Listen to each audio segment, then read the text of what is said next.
So today we continue our study on all that Jesus taught. और आज हम अपने अध्ययन को जारी रखेंगे। हमारा विषय है वो सब जो यीशु ने सिखाया। And we've been going through the Gospel of Matthew. और हम मत्ती रचित सुसमाचार में से गुजर रहे थे। And today we come to Matthew chapter 8 and verse 14. और आज हम आते हैं मत्ती उसके 8वें अध्याय उसके 14 वचन की ओर। Matthew 8 verse 14. मत्ती 8 उसका 14 वचन।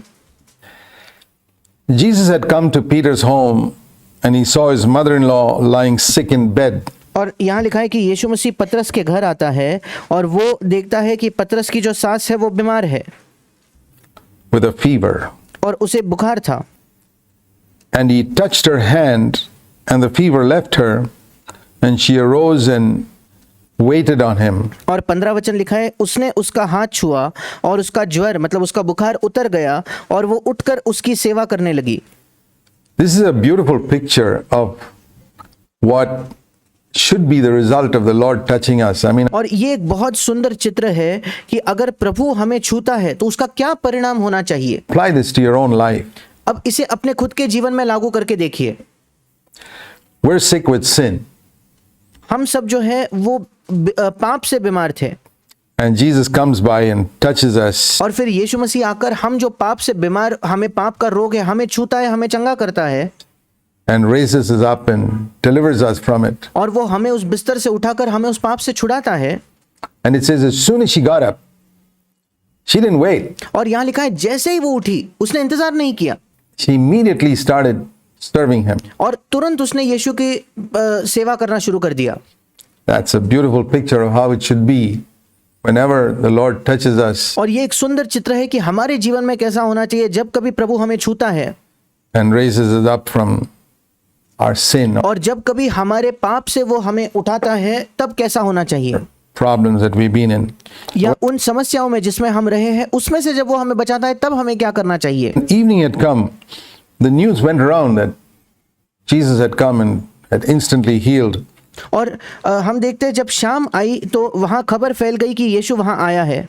Peter's mother-in-law, the news went around and they brought to him many who were demon-possessed. और ये खबर फैल गई कि उसकी सास कैसे तुरंत चंगी हो गई थी और कई दुष्टात्माग्रस्त लोगों को उसके पास लाया। And he cast out the spirits with a word and healed all who were ill. और जिन लोगों में दुष्ट आत्माएं थी उसने उन आत्माओं को अपने वचन से निकाल दिया। इंग्लिश में लिखा है एक शब्द से निकाल दिया और सब बीमारों को चंगा किया। In order that what was spoken through Isaiah the prophet, verse 17, might be fulfilled, saying he himself took our infirmities, carried away our diseases. 17 वचन में लिखा है ताकि जो वचन यशायाह भविष्यद्वक्ता के द्वारा कहा गया था वो पूरा हो, उसने आप हमारी दुर्बलताओं को ले लिया और हमारे बीमारियों को उठा लिया। Now there are a number of things we can learn here concerning what Jesus taught, not only as I said by his words but by his life. अब यहाँ कई चीजें हैं जो हम सीख सकते हैं विशेषकर यीशु ने जो सिखाया उसके विषय में। अब यीशु ने जो सिखाया केवल उसके शब्दों से नहीं बल्कि उसके जीवन से भी जो उसने सिखाया।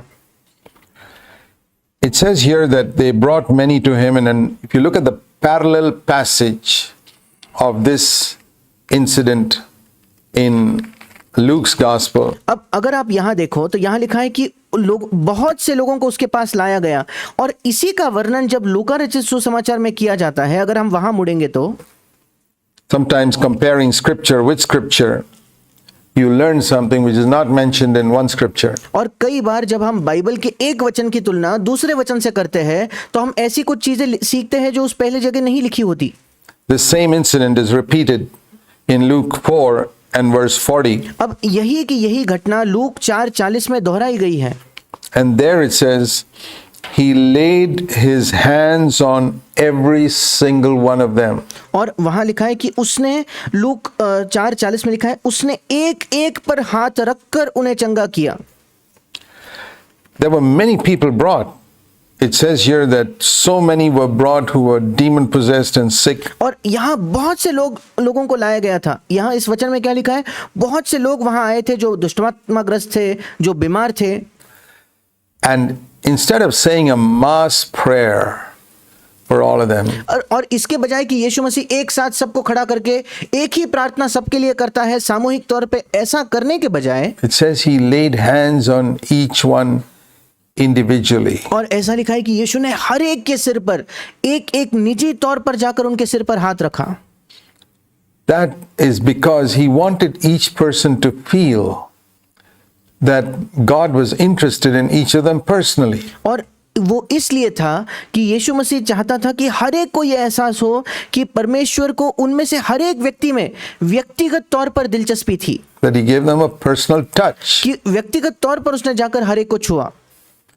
And the other thing we notice here was it was not 1% of them that were healed, like a lot of people who claim to be imitating Jesus' healing ministry. और दूसरी चीज जो हम यहाँ देखते हैं कि वहां जितने लोग आए थे उसमें से केवल 1% चंगा नहीं हुए, जैसे आज कई लोग जो यीशु के जैसे चंगाई सभा करने का दावा करते हैं, उनके सभाओं में जैसे केवल 1% लोग चंगे होते हैं, वैसा यहाँ नहीं हुआ था। See, today, every single one was healed. और यहाँ देखिए, यहाँ लिखा है हर एक व्यक्ति जो वहां आया वो चंगा हुआ, He healed all, A-L-L. और उसने सबों को, सब के सब लोगों को चंगा किया। Every single person who was sick was healed. हर एक व्यक्ति जो बीमार था उसको यीशु ने चंगा किया।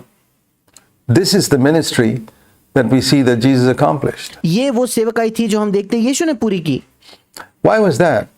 Why ऐसा क्यों हुआ? is it we don't see that type of thing today? अब ऐसा क्यों होता है कि उस तरीके की सेवकाई हम आज नहीं देख पाते? The principle is what we saw earlier, as you have believed. और सिद्धांत यही है जो हमने पिछले अध्ययन में भी देखा था, जैसे तुम विश्वास करते हो। We have to acknowledge that Jesus had total faith. हमको इस बात को मान लेना होगा कि यीशु मसीह में सिद्ध या पूरा का पूरा विश्वास था, And none of us have the faith that he had. और हम में से किसी के अंदर वो विश्वास नहीं है जो यीशु के अंदर था। We must be humble enough to acknowledge that. और हमें पर्याप्त नम्र होना है कि हम इस बात को मान सकें।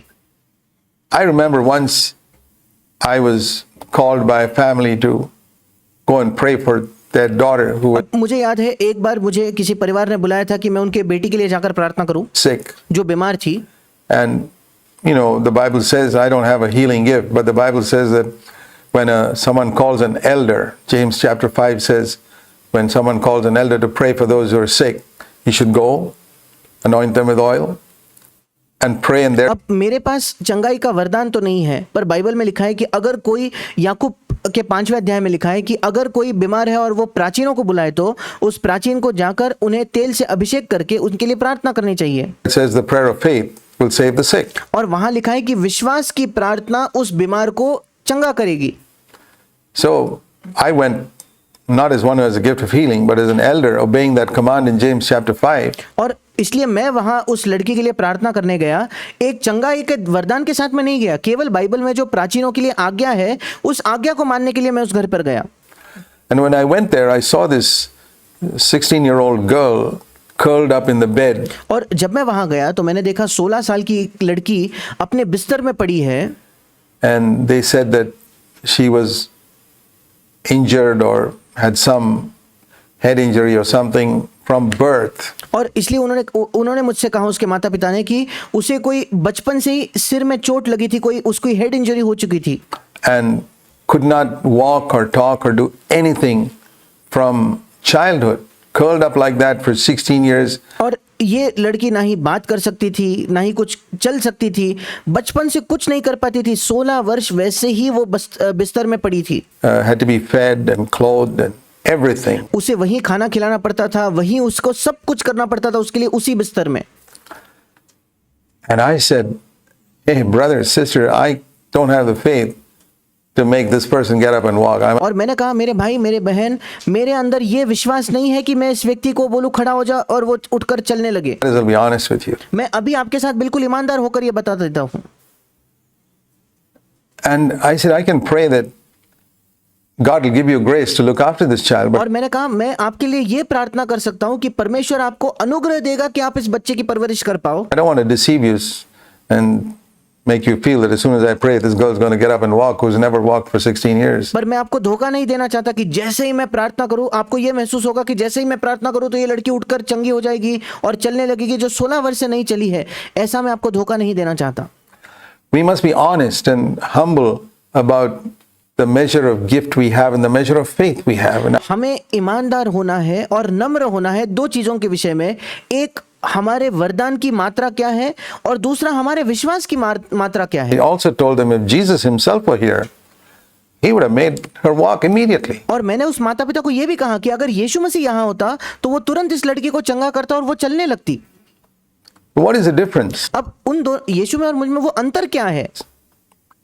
Jesus had complete faith. There was no sin in his life. यीशु मसीह का विश्वास पूरा था क्योंकि यीशु के जीवन में कोई पाप नहीं था।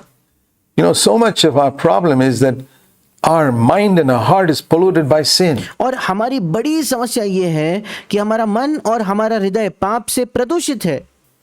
There's so many things in us which there could be selfishness, there could be pride, there could be an attachment to this material world. और कई चीजें हो सकती है, हमारे अंदर स्वार्थ हो सकता है, हमारे अंदर घमंड हो सकता है, हमारे अंदर इस भौतिक संसार से एक लगाव हो सकता है, which Jesus was so completely detached. और जिस मामले में यीशु तो पूर्ण तौर पर इससे अलग इस संसार से वो था। He was one who walked on earth as one who was totally heavenly. और यीशु इस पृथ्वी पर ऐसे चला मानो वो पूर्ण तौर पर स्वर्गीय है।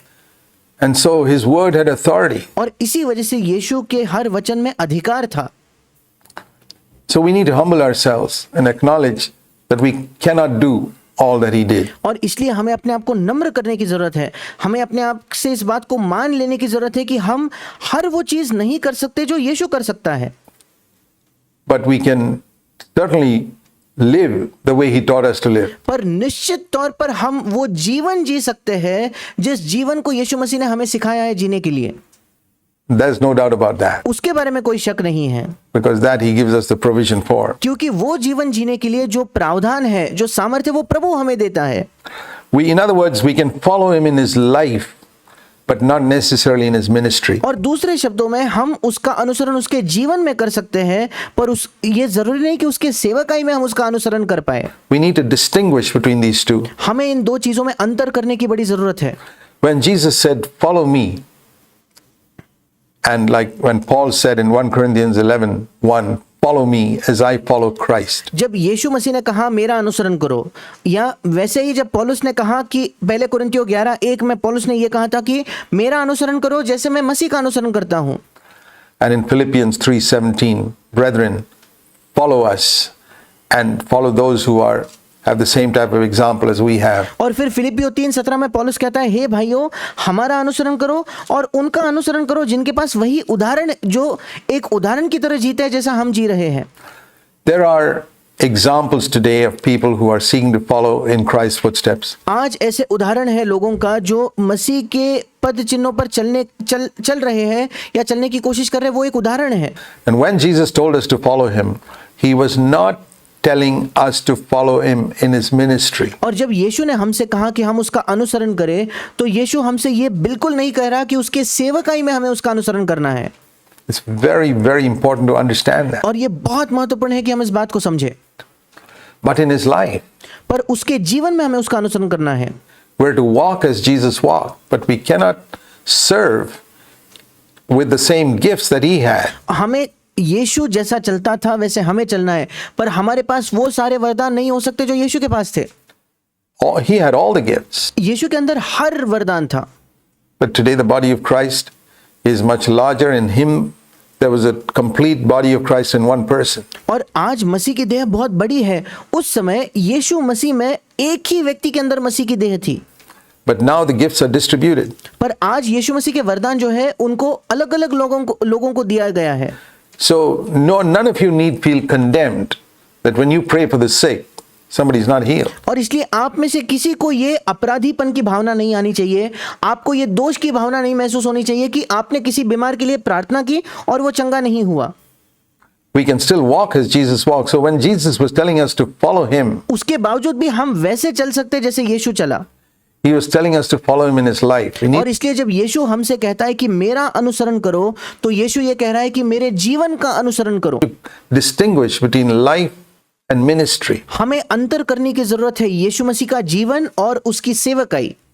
I mean, the clearest example of the fact that we cannot follow Jesus in his ministry अब सबसे साफ साफ उदाहरण इस बात का कि हम यीशु मसीह के सेवकाई का अनुसरण नहीं कर सकते, उसका सबसे सीधा या साफ सबूत ये है, is the fact that he died for the sins of the world. वो ये है कि वो हमारे इस संसार के पापों के लिए मरा।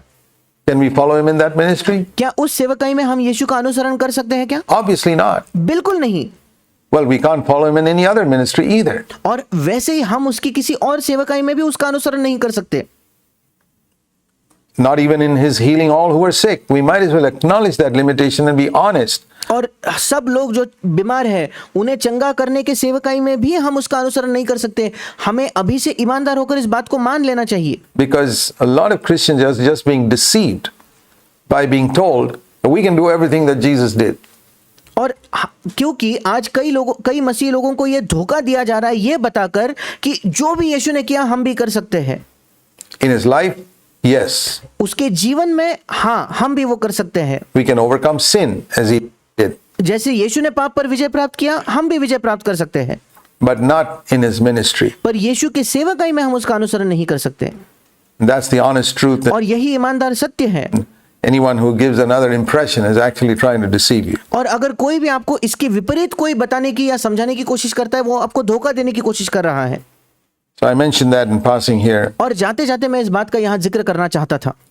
And the other thing I want you to notice here is in Matthew 8:17. और एक और चीज जो मैं चाहता हूं कि आप लोग ध्यान दो वो है मत्ती 8:17 में।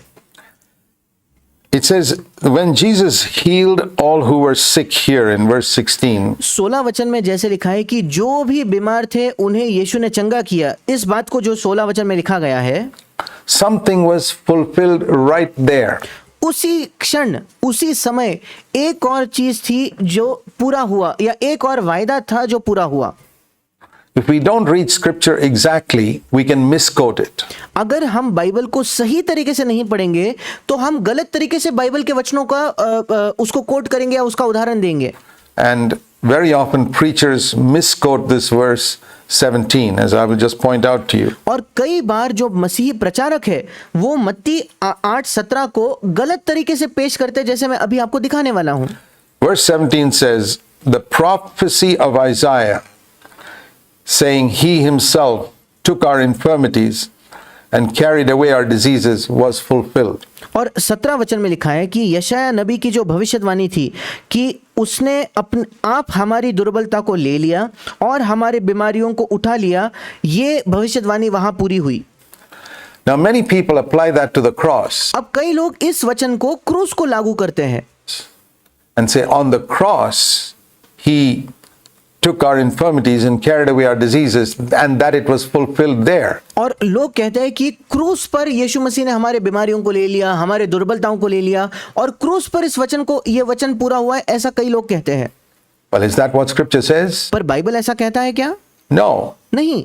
We must follow scripture exactly. हमें बाइबल को हूबहू जैसा लिखा है वैसा ही उसका अनुसरण करना चाहिए। The prophecy from Isaiah 53, even though a number of things in Isaiah 53 do relate to the cross, और यशायाह 53 की जो भविष्यवाणी है, इसके बावजूद कि यशायाह 53 में लिखे हुए कई चीजें क्रूस का जिक्र जरूर करती है, फिर भी it's very important to understand that. Perhaps we should turn back to Isaiah 53 and check, and I will just और ये बहुत महत्वपूर्ण है कि हम इसको समझें। इसलिए अच्छा होगा अगर हम यशायाह नबी की पुस्तक उसका 53 अध्याय निकाले तो, और वहां हम इन चीजों को जांच लेंगे show you something so that we don't believe a false teaching. और हम वहां मैं आपको कुछ चीजें दिखाता हूं ताकि हम किसी भी झूठी शिक्षा पर भरोसा न करें या किसी झूठी शिक्षा पर विश्वास न करें। You don't understand the truth, you can get into bondage. अगर आप सत्य को नहीं समझोगे तो संभव है कि आप बंधन में फंस जाओ, But if you do understand the truth, it will set you free. पर अगर आप सत्य को समझोगे तो वो आपको आजाद कर देगा, वो आपको स्वतंत्र कर देगा।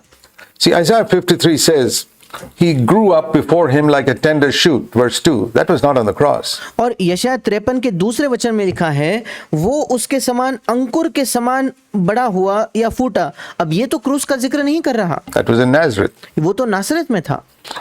And he was despised and forsaken of men. Verse 3, that was throughout his life. और तीसरे वचन में लिखा है वो तुच्छ जाना जाता और मनुष्यों का त्यागा हुआ था। अब ये यीशु के जीवन भर की सच्चाई थी, It was not on the cross. ये केवल क्रूस पर नहीं हुआ था। He was a man of sorrows, acquainted with grief throughout his life. और ऐसा लिखा है कि वो एक जो शोक को जानने वाला एक व्यक्ति था या दुख को समझने वाला। तीसरे वचन में जैसे लिखा है कि दुखी पुरुष था, रोग से उसकी जान पहचान थी। अब ये उसके जीवन भर की बात है। Men hid their face, he was despised, and we did not esteem him. So all of Isaiah 53 is not relating to the cross. और लोग उससे मुख फेर लेते थे। तीसरा वचन, वो तुच्छ जाना गया और हमने उसका मूल्य न जाना, ये सारे उसके जीवन भर हुआ। इसलिए यशायाह 53 ये केवल क्रूस के बारे में नहीं है। Some of it is relating to other aspects of his life. यशायाह 53 के कुछ वचन है जो उसके जीवन के अलग पहलुओं पर जोर देते हैं।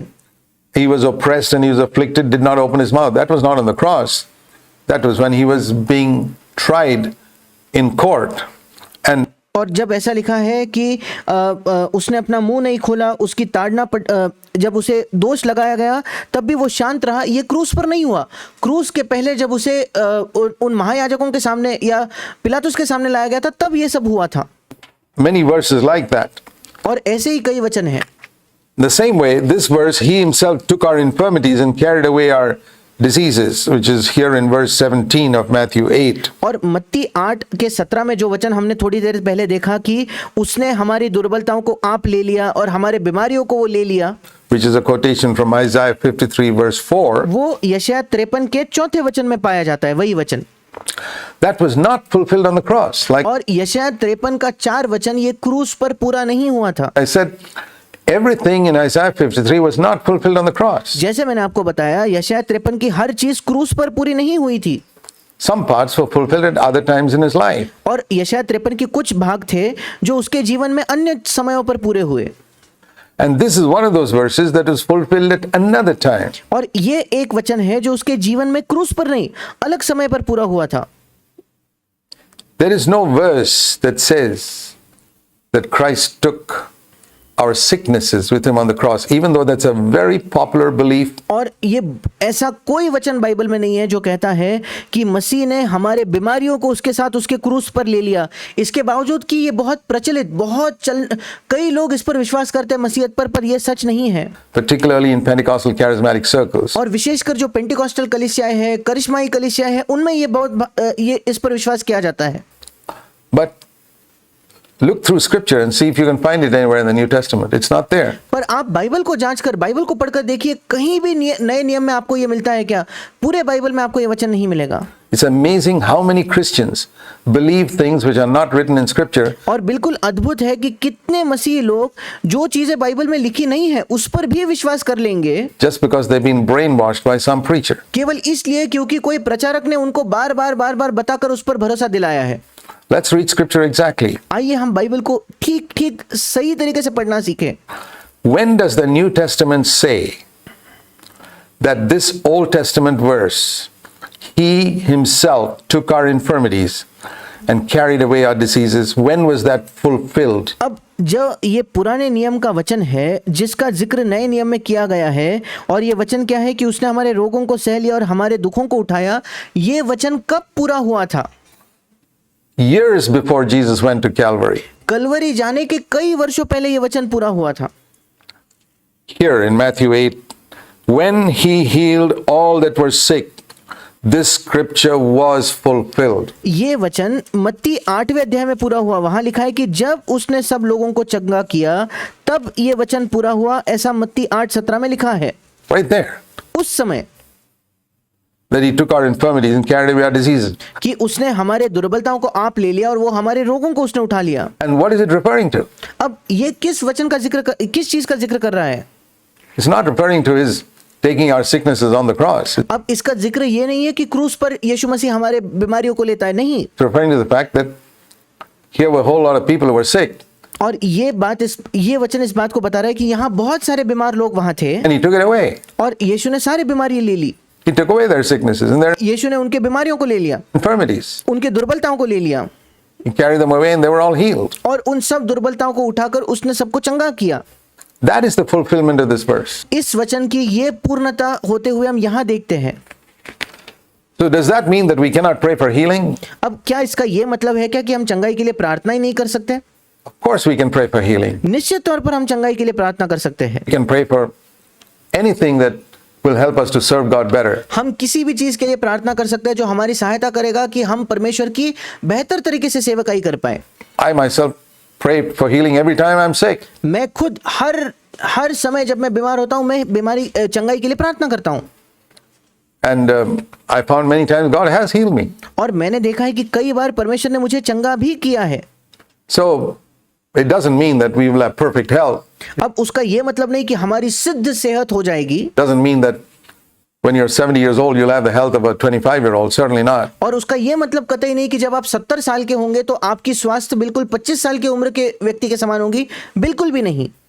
But we can ask God for healing. But हम परमेश्वर को चंगाई के लिए मांग सकते हैं, पर the point is this: I cannot ask God to take away every single sickness in the same way that I can ask Him to take away every single sin. मुख्य बात यह है, मैं परमेश्वर से उस तरीके से नहीं मांग सकता कि प्रभु मेरे हर एक बीमारी को निकाल ले, जिस तरीके से मैं प्रभु से यह मांग सकता हूं कि प्रभु मेरे हर पाप को तो निकाल ले। It's very important to understand that, अब यह बहुत महत्वपूर्ण है कि हम इस बात को समझे, because there's so much confusion on that. Christ died for our sins. क्योंकि इस बात में मसीह जगत में बहुत ज्यादा कंफ्यूजन है, एक गड़बड़ी है, लोग समझ नहीं पाते। मसीह हमारे पापों के लिए मरा, It's a very clear teaching in Scripture. और ये बाइबल की बिल्कुल साफ साफ एक शिक्षा है। And there is no verse that says Christ died for all our sicknesses. If और ऐसा कोई भी वचन नहीं है जो ये कहता है कि मसीह इसलिए मरा कि वो हम सबके बीमारियों को ले जा सके। there were such a verse, then we would have every right to ask the Lord to take away every single sickness. अगर ऐसा वचन बाइबल में होता तो तब हमारे पास हर वो हक होता कि हम प्रभु से कहे, प्रभु हर एक बीमारी को मेरे जीवन से निकाल दे। And by sickness I mean poor vision. I wouldn't be wearing glasses then. और बीमारी का मतलब है मैं अच्छे से देख नहीं पाता। अगर प्रभु मुझे चंगा करने वाला था हर चीज से तो मुझे चश्मा नहीं होता। Or loss of hair. That's another type of sickness. या बाल खोना, क्योंकि बाल चले जाना ये भी एक और तरीके की बीमारी है। None of us would be bald. फिर हम में से कोई भी गंजा नहीं होता। We have to be honest हमें ईमानदार होने की जरूरत है, and real. A lot of Christians don't love the truth. और हमें ईमानदार वास्तविक होने की जरूरत है। कई मसीही सत्य से प्रेम नहीं करते, And that's why God allows them to be deceived. और इसी वजह से परमेश्वर उनको अनुमति देता है कि वे धोखा खा ले। I want you to know the truth in this area मैं चाहता हूं कि आप इस क्षेत्र में सत्य को जानो, that you don't get fooled. ताकि आपको कोई धोखा देकर मूर्ख ना बनाए। Now I'll tell you why this is important. अब मैं आपको बताता हूं क्यों यह महत्वपूर्ण है। Supposing you were to tell a non-Christian, अगर आप किसी गैर मसीह को, मान लीजिए आप किसी गैर मसीह को यह बात बताते हो, Christ can take away all your sins and He can heal all your sicknesses. कि आप गैर मसीह को कह रहे हो कि मसीह आपके सारे पापों को भी निकाल लेगा और आपके सारे बीमारियों को भी चंगा करेगा, And you have scriptural support for the first statement, but no scriptural support for the second one. और आपने जो कथन उससे किए उसमें से पहले कथन के लिए आपके पास बाइबल का वचन है, पर दूसरे कथन के लिए आपको बाइबल से कोई आधार नहीं है। But you've heard it popularly preached, so you preach that to the non-Christian. पर आपने कई लोगों को यह प्रचार करते हुए सुना है, आपने भी सुना, इसलिए आपने जाकर इस गैर मसीह से भी वही प्रचार कर दिया। And this non-Christian who knows nothing about the Bible और अब ये जो गैर मसीह है, जो बाइबल के बारे में कुछ नहीं जानता, believes you. आप पर वो विश्वास कर लेता है, मान लीजिए, He says, okay, what should I do? और फिर वो कहेगा ठीक है, मुझे क्या करना चाहिए?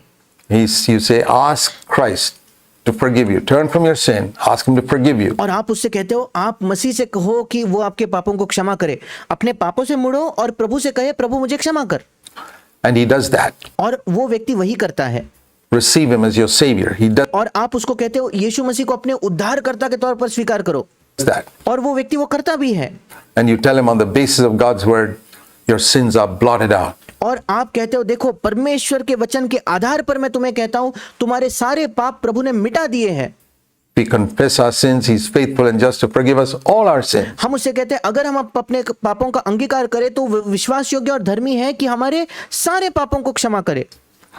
And you assure him your sins are forgiven. और आप उसको आश्वासन देते हो, देखो तुम्हारे सारे पाप क्षमा हो चुके हैं। And then you tell him, now Christ died also for your sicknesses. अब उसके बाद आप इस व्यक्ति से कहते हो, देखो मसीह तुम्हारे बीमारियों के लिए भी मरा। Well, He says, I've got some serious sicknesses in my body. और फिर वो कहता है, अरे मेरे शरीर में तो कुछ गंभीर बीमारियां हैं। And he says, pray for it. और वो कहता है कि मेरे लिए प्रार्थना करो। I've got cancer, he says. और वो आपको कहता है कि मुझे कैंसर है। I've got tuberculosis. वो कहता है मुझे ट्यूबरकुलोसिस है, मुझे टीबी है। Pray for it. और फिर वो आपसे कहेगा कि मेरे लिए प्रार्थना करो। Same way, just like you prayed for sickness. जैसे प्रार्थना की वैसे ही मेरे बीमारी के लिए भी प्रार्थना करो। And he says, Lord, take away my sicknesses. और मान लीजिए वो खुद भी प्रार्थना करता है, हे प्रभु मेरे बीमारियों को निकाल ले। I believe you. With the same faith that he had for Christ to take away his sins, he believes to take away his disease. और वो प्रभु से कहता है, ये गैर मसीह प्रभु से कहता है, प्रभु मेरे अंदर विश्वास है, वही विश्वास जिससे मैंने तुझसे मांगा कि मेरे पाप को निकाल ले, उसी विश्वास से वो भरोसा करके कहता है, प्रभु तू मेरे बीमारियों को भी चंगा करने वाला है। You've already told him that sin is a greater problem than sickness. अब आपने उसको पहले ही बताया कि बीमारी से भी बड़ी समस्या पाप है। And if Jesus can take care of the bigger problem, he can sure take care of the smaller one. और आप उससे कहोगे कि अरे अगर यीशु मसीह ने बड़ी समस्या को हल कर दिया तो छोटी समस्या का तो वो जरूर हल करेगा। Now he goes away, अब ये व्यक्ति वहां से जाता है, believing you आप पर भरोसा करते हुए जाता है that his sins are forgiven, कि उसके पाप क्षमा हो चुके हैं। and you probably also told him to believe that his sicknesses are healed. और शायद आपने उससे ये भी कह दिया कि अभी ये भी विश्वास कर कि तेरी बीमारियां चंगी हो गई है। He goes to a doctor a week later, and the doctor says your cancer is worse. और एक सप्ताह बाद वो डॉक्टर के पास जाता है और डॉक्टर उससे कहता है, अरे तुम्हारा कैंसर और बदतर हो गया है और फैल चुका है। What's he going to think about your gospel? अब सोचिए आपके सुसमाचार के बारे में वो क्या सोचेगा। He's going to say, this guy fooled me. वो कहेगा इस व्यक्ति ने मुझे ठग लिया, मुझे धोखा दिया है। He said that Christ would take away my sickness. He hasn't. उसने कहा मसीह मेरे बीमारियों को निकाल लेगा, मसीह ने तो ऐसा नहीं किया। And so he says, perhaps he hasn't even taken away my sin. अब ये गैर मसीह कहेगा, अच्छा तो शायद मसीह ने मेरे पापों को भी नहीं निकाला है। Because if he cannot take away the smaller problem like a sickness, how do I know he's taken away the bigger problem like my sin? और वो व्यक्ति क्या कहेगा, अगर यीशु मसीह इस छोटे से समस्या को, मेरे बीमारी को चंगा नहीं कर सकता तो मैं कैसे विश्वास कर लूं कि वो बड़े समस्या मेरे पाप को छुड़ा सकता है। You see how this type of preaching is bringing a lot of confusion and deceiving people. क्या आप देख पाते हो कि इस प्रकार का गलत प्रचार करना कैसे बहुत ज्यादा गड़बड़ी को पैदा करता है और कई लोगों को वो धोखा दे रहा है। And it's that type of deception I want to deliver you from. और इसी प्रकार के धोखे से मैं आपको छुड़ाना चाहता हूं। And you should spread that message to others. और यही संदेश आपको दूसरों तक भी साझा करना है। And that is, don't try to have faith for something scripture has not promised. और वो ये है कि जिस बात का वायदा बाइबल में नहीं किया गया उस बात के लिए विश्वास रखने की कोशिश मत करो। Look for a promise. पहले बाइबल में कोई वायदा है कि नहीं वो देख लो। And when you find a promise, see if that applies to you. Is और तब उस वायदे को जांच कर देखो कि क्या ये वायदा मुझे लागू होता भी है या नहीं। something Jesus did on the cross? This verse particularly. और देख लीजिए ये वचन क्या कोई ऐसी चीज है जो यीशु मसीह ने क्रूस पर की थी। Surely he himself took our infirmities and carried away our diseases. और निश्चित तौर पर उसने हमारी दुर्बलताओं को ले लिया और हमारी बीमारियों को उठा लिया। Where was it fulfilled? It was ये कब पूरा हुआ था? fulfilled when he was physically on earth healing some people. और ये वचन तब पूरा हुआ जब शारीरिक तौर पर यीशु मसीह इस पृथ्वी पर था और कुछ लोगों को चंगा कर रहा था। Like as I said, we can ask God for our needs. पर जैसे मैंने कहा हम परमेश्वर को अपने जरूरतों के लिए जरूर मांग सकते हैं। God shall supply all your need according to his riches and glory. और फिलिपियो में लिखा है कि मेरा परमेश्वर तुम्हारे सारे जरूरतों को पूरा करेगा अपने महिमा के धन के अनुसार।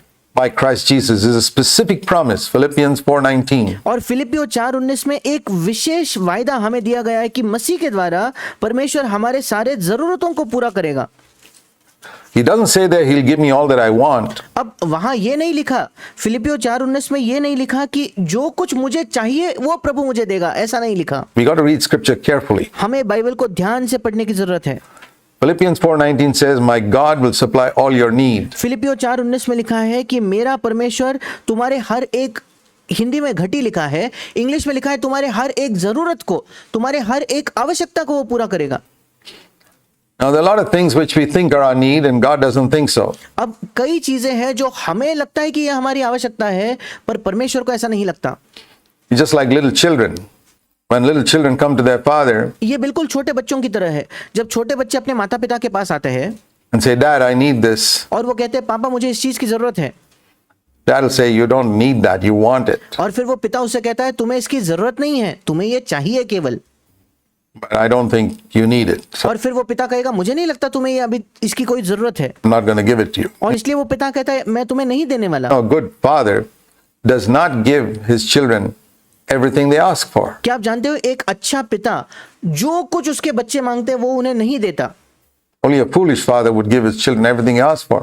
केवल एक मूर्ख पिता ही है कि उसके बच्चे जो भी मांगे उसे दे देता है।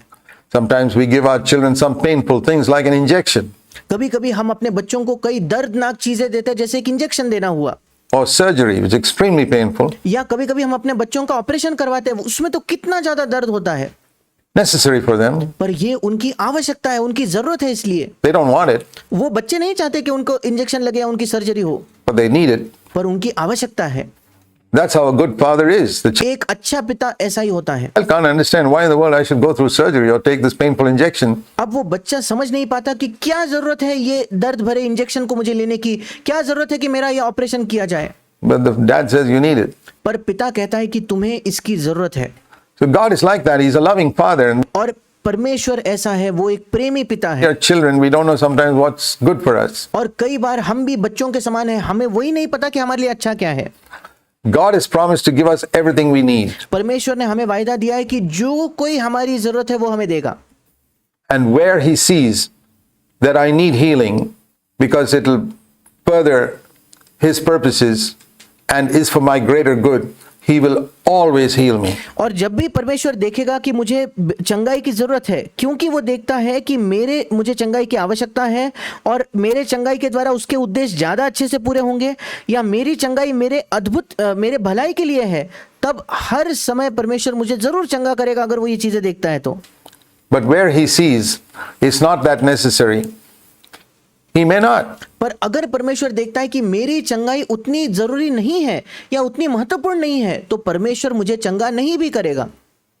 You know, I've discovered that God allows me to go through certain difficulties on earth so that I can understand the difficulties other people are going through. और मैंने इस बात को पाया है कि परमेश्वर मुझे अनुमति देता है कि इस पृथ्वी पर मैं कुछ कठिनाइयों से गुजरूं, ताकि मैं उन दूसरे लोगों की कठिनाइयों को समझ पाऊं जब वो उससे गुजरते हैं। If by prayer we can escape every problem, every difficulty, every sickness, every trial, अगर प्रार्थना के द्वारा हम हर समस्या से बच जाए, हर कठिनाई से बच जाए, हर बीमारी से बच जाए, हर परीक्षा से बच जाए, तो it will be very difficult for us to have compassion on other people who have to go through those things. तब हमारे लिए बहुत मुश्किल हो जाएगा कि हम दूसरों पर तरस खा सके जब दूसरे लोग उसी परिस्थिति से गुजरते हैं तो। I remember some years ago when I was in the middle of a conference, I was speaking to young people. और मुझे याद है कई वर्षों पहले जब मैं एक सम्मेलन के बीच में था और मैं जवान लोगों के साथ प्रचार कर रहा था उस समय, And I had to change my train ticket and I had to go to the railway station to do that. और मुझे अपने ट्रेन का टिकट बदलवाना था और इसलिए मुझे रेलवे स्टेशन पर जाने की जरूरत थी वो करने के लिए। This was going back more than 40 years ago. अब ये 40 वर्षों से भी पहले की बात है। And I prayed and I said, Lord, please make sure the queue there is short so that I don't have to waste a long time there. और मैंने प्रार्थना की और मैंने प्रभु को कहा, प्रभु वहां जो कतार है ना टिकट बदलने की, उसको छोटा कतार बना दे ताकि मैं वहां ज्यादा समय जाया ना करूं।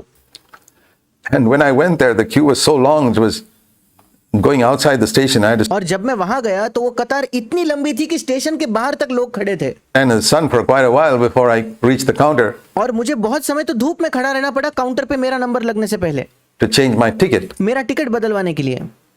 I came back. I was young. I was just in my late 20s. और मैं जब वापस आया तब मैं बहुत जवान था, शायद मैं 30 के नजदीक मेरी उम्र थी, उस समय की बात है। And I said, Lord, why didn't you answer my prayer? और मैंने प्रभु से कहा, प्रभु क्यों तूने मेरी प्रार्थना का उत्तर नहीं दिया? And I got a word from the Lord the time that really I've never forgotten. और उस दिन मुझे प्रभु से एक वचन प्राप्त हुआ जो मैं कभी भी नहीं भूला हूं। And that was, the Lord said, if I deliver you from all the problems that your fellow countrymen face, you will never be able to empathize with them. और You will never Prabhu- be able to understand what they go through. और प्रभु ने मुझसे कहा, अगर मैं तुम्हें हर उस समस्या से छुड़ाऊं जो समस्या तुम्हारे ही देशवासी जिनको सह रहे हैं, तो तुम कभी उनके साथ सहानुभूति नहीं रख पाओगे।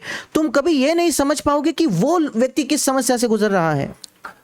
There are many prayers that I will answer, और परमेश्वर ने मुझसे कहा, तुम्हारी कई प्रार्थनाएं जिनका उत्तर मैं दूंगा, but there are some things I will not answer because पर ऐसी कुछ चीजें जो मैं तुम्हें नहीं दूंगा, I want you to experience what others go through, so क्योंकि मैं चाहता हूं कि तुम उस बात का अनुभव कर पाओ जिनका अनुभव दूसरे लोग कर रहे हैं, that you don't find deliverance just by prayer, ताकि केवल प्रार्थना से तुम्हें छुटकारा मिलता है ऐसा नहीं, and how in the midst of that suffering or difficulty you still know how to trust me and thank me. पर ताकि तुम इस बात को सीखो कि उस समस्या के बीचों बीच, उस कठिनाई, उस पीड़ा के बीचों बीच तुम मुझ पर भरोसा भी रखना सीखो और समस्या के दौरान मुझे धन्यवाद देना सीखो।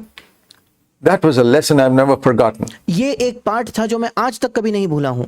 When I've traveled in crowded trains and faced other difficulties that we face here in India, और जब हम बहुत ही भीड़ के जैसे ट्रेन्स में जाते हैं, ऐसे ट्रेन्स में जहां कई भीड़ होती है, या हम कई अन्य समस्याओं का सामना करते हैं जो हम यहाँ भारत में करते हैं, I say, Lord, thank you.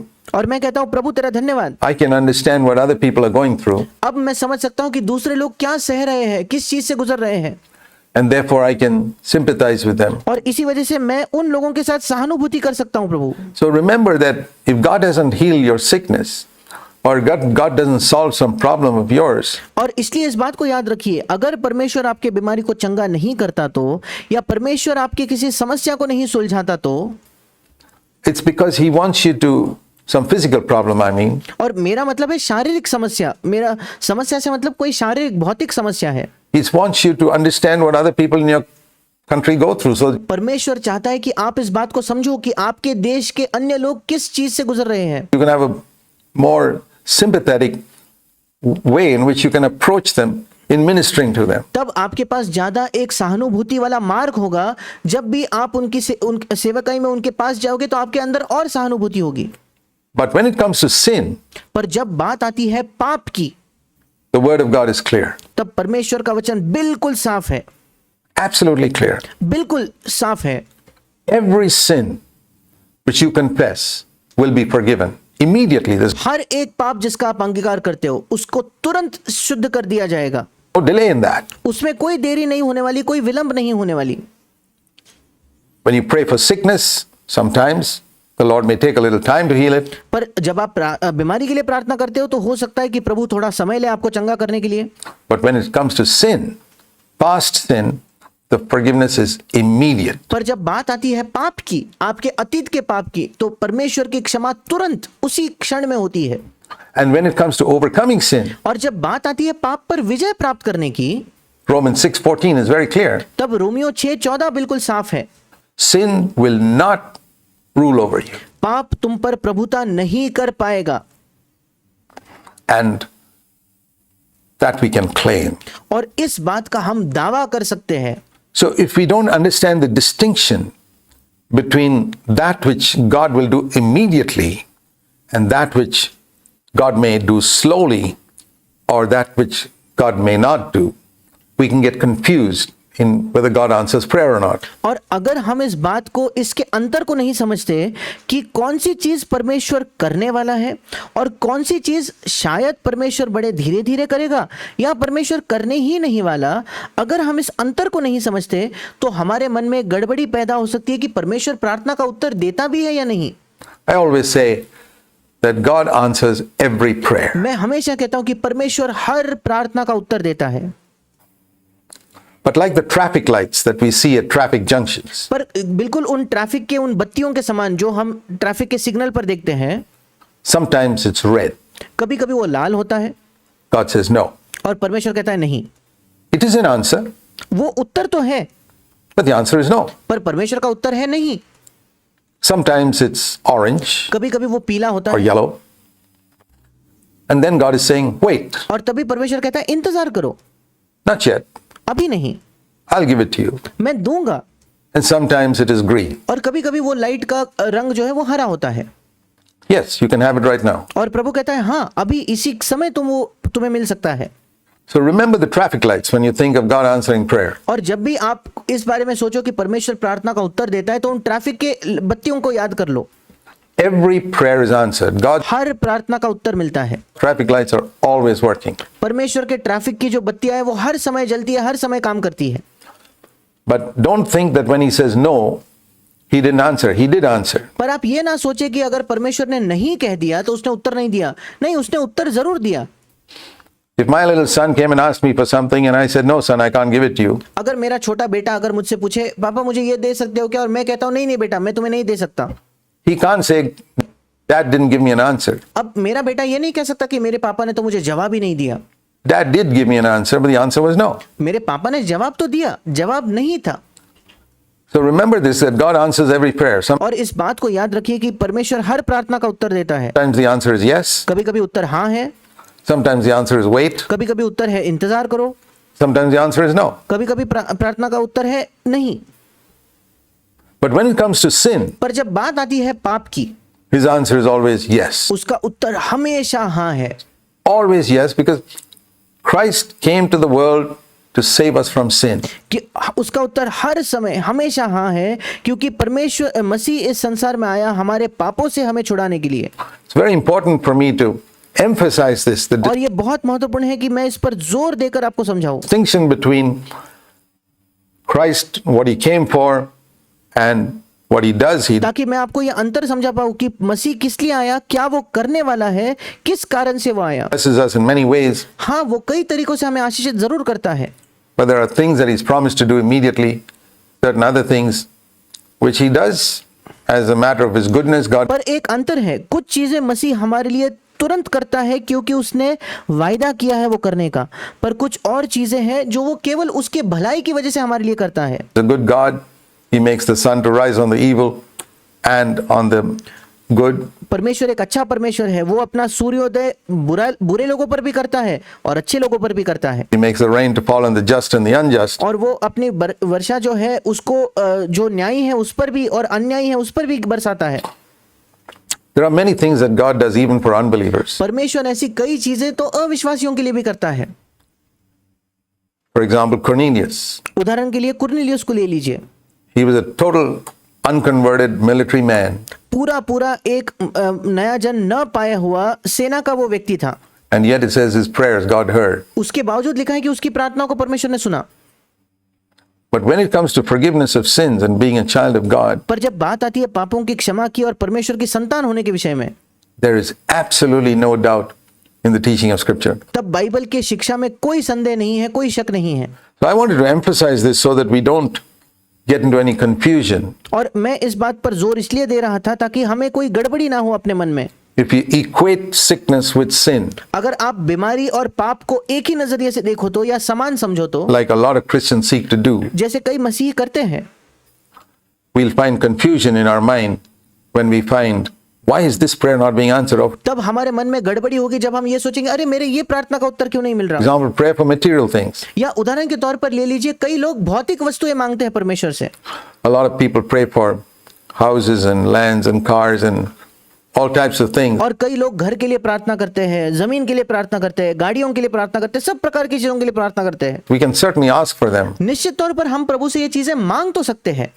I always say you can ask God for anything, मैं हमेशा कहता हूं आप परमेश्वर से जो चाहे वो मांगो, कोई भी चीज मांगो, anything under the sun, सूरज के तले जो भी है कुछ भी मांग लो, provided you conclude your prayer with, but Father, not as I will, but as thou wilt. If you पर शर्त यह है कि आपके प्रार्थना के अंत में आप ये कहो, परमेश्वर मेरी इच्छा नहीं पिता परंतु तेरी इच्छा पूरी होने दे। conclude your prayer with that sentence, अगर आप अपने प्रार्थना का अंत उस वाक्य से कर पाओ तो, not as I will, but as thou wilt, you can प्रभु मेरी इच्छा नहीं वरन तेरी इच्छा पूरी होने दे, ask for anything, तो आप कोई भी चीज प्रभु से मांग सकते हो। because some things are not God's will. What क्योंकि कुछ चीजें परमेश्वर की इच्छा नहीं होती। we think is good for us may not be good for us. जो हमें लगता है हमारे लिए अच्छा है, जरूरी नहीं कि वो हमारे लिए अच्छा है। Freedom from sin, forgiveness of sin is always good for us. पाप से छुटकारा, पाप की क्षमा, ये हमेशा हमारे लिए अच्छा ही है। 100% of the time, हर समय 100% समय वो अच्छा ही है that He will always do. और परमेश्वर वो जरूर करेगा, हमेशा करेगा।